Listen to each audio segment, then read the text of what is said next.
Hamas terrorists are using a new weapon, drones. Israeli military officials say they shot down one along the southern coastline of that country. Also now, over the weekend, UN Secretary General Ban Ki-moon among those calling for a stop of the violence and a need for a negotiated ceasefire. Meantime, the fighting continues between the Israeli military and Hamas terrorists. Earlier this morning, several explosions lit up the sky. A government building and housing information and technology center was damaged. No injuries were reported in both of those strikes. Also, today is the seventh day Israelis have fought to protect their country from these militants. There are no signs of slowing in the fighting despite international calls for a ceasefire. There are reports of more than 170 Palestinians dying as a result of Israeli military attacks, but Prime Minister Benjamin Netanyahu appeared on TV yesterday to defend the response to those Hamas rocket attacks.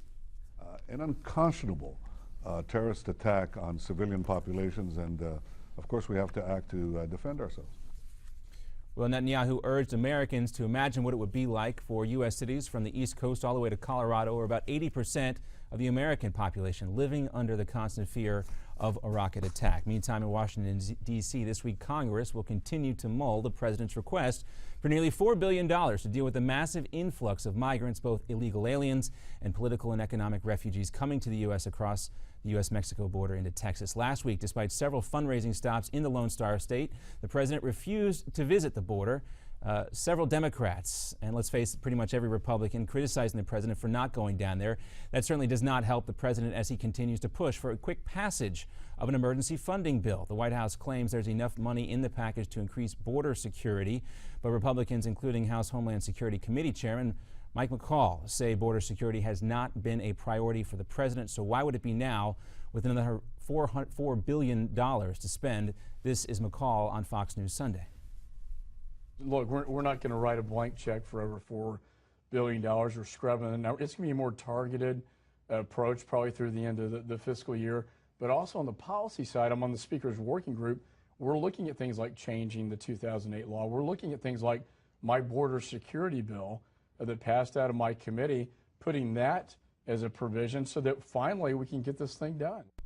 Well, McCall also said that in addition to the kids who clearly need medical and other kinds of help, there are other kids, older kids, who look to be about 17 and, quote, pose a threat to the United States. McCall also called for changing, as you heard there, that 2008 law, which gives minors who are not from Mexico special legal protections.